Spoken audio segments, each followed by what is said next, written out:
Serdecznie zapraszam do odcinka 11 playlisty Mroczna Historia pod tytułem Potomkowie Proroka, część 5.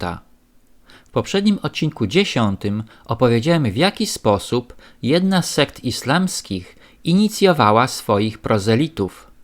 W tym odcinku opowiem o kolejnej sekcie islamskiej, Druzach. Straszna wielka loża w Kairze wkrótce stała się centrum nowego i niezwykłego kultu. Hakima, szósty Fatymita i założyciel Dar ul-Hikmat, potwór tyranii i zbrodni, którego panowanie można porównać jedynie do Kaliguli czy Nerona, został teraz wyniesiony na stanowisko bóstwa przez niejakiego Ismaila Daraziego. Ismail był Turkiem, który w 1016 roku ogłosił w meczecie w Kairze, że kalif powinien stać się przedmiotem kultu. Hakim, który uwierzył, że wcielił się w niego boski rozum, 4 lata później ogłosił się bóstwem, a kult ten został ostatecznie ustanowiony przez jednego z jego wezyrów, perskiego mistyka Hamzy ibn Aliego. Okrucieństwo Hakima tak zbulwersowało lud Egiptu, że został on zamordowany przez bandę malkontentów. Jego siostra ukryła jego zmasakrowane ciało, oświadczając, że co prawda jego boskość zniknęła na chwilę, ale pojawi się ponownie i ukaże apostatów. Wiara ta stała się doktryną Druzów Libanu, których Darazi przekonał do kultu Hakima. Religia Druzów istnieje do dziś na obszarze Libanu w pobliżu góry Hermon, w górach wokół Bejrutu i Sydonu. Wśród Druzów popularna jest teoria, według której wywodzą się oni od biblijnego Jetra, teścia Mojżesza, który choć nie był Rzymianinem, ale wspierał ten lud. Druzowie mieszkający w Izraelu są znani ze swego patriotyzmu w stosunku do tego państwa, w związku z czym na równi z Rzymianinami podlegają obowiązkowi służby wojskowej w izraelskiej armii. Tworzą druzyjski oddział zwiadowczy. Wyznanie druzyjskie łączy cechy religii muzułmańskiej z wpływami chrześcijaństwa, gnostycyzmu oraz dawnych wierzeń bliskowschodnich. Religia druzyjska jest monoteistyczna. Uznają oni fatymickiego kalifa al-Hakima za inkarnację Boga, wierząc, że żyje on dalej w ukryciu. Uznają 7 nieomylnych i pozbawionych grzechów proroków: Adama, Abrahama, Jezusa, Mojżesza, Jana Chrzciciela, Jetra i Mahometa.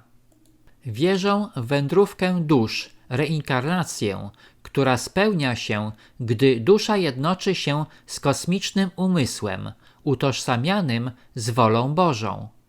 Ich świętymi księgami są Koran, Nowy Testament i ich własne religijne pisma, Kitab al-Hikma.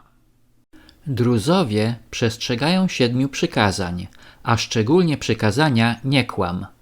Według nich przestrzeganie właśnie tego przykazania powoduje, iż człowiek automatycznie unika innych grzechów. Nie uznają świąt religijnych, nie mają ceremonii ani obowiązku pielgrzymki. Nie nawracają innych i dostęp do wiedzy związanej z ich religią jest bardzo ograniczony. Podstawą ich wiary jest tajemniczość.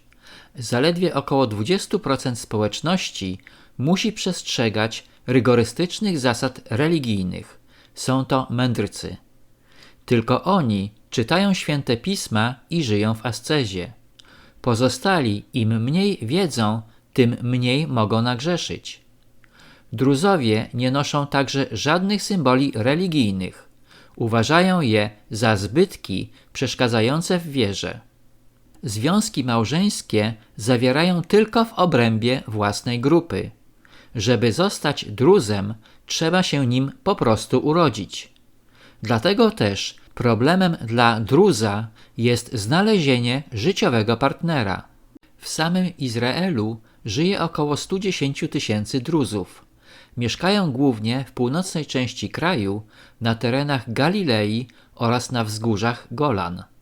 Niedaleko Hajfy, na zboczach góry Karmel, znajduje się największe miasto Druzów, Daliat el-Karmel, miejsce często odwiedzane przez turystów. Organizacja Druzów jest podobna do organizacji masońskich. Zamiast instytucji 9 stopni według masońskiej loży kairskiej, Druzowie dzielą się tylko na 3: profanów, aspirantów i mądrych. Ich doktryny są stopniowo odkrywane pod pieczęcią najściślejszej tajemnicy oraz używają znaków i haseł na wzór masonerii. Druzowie mają zwyczaj organizować spotkania, na których podobnie jak w Dar ul Hikmat uczestniczą zarówno mężczyźni, jak i kobiety. Na spotkaniach tych Druzowie omawiają kwestie religijne i polityczne. Na tym zakończę odcinek 11, w którym opowiedziałem o kulcie Hakima i tajemniczej społeczności Druzów. Serdecznie zapraszam do odcinka 12 pod tytułem Potomkowie proroka, część 6.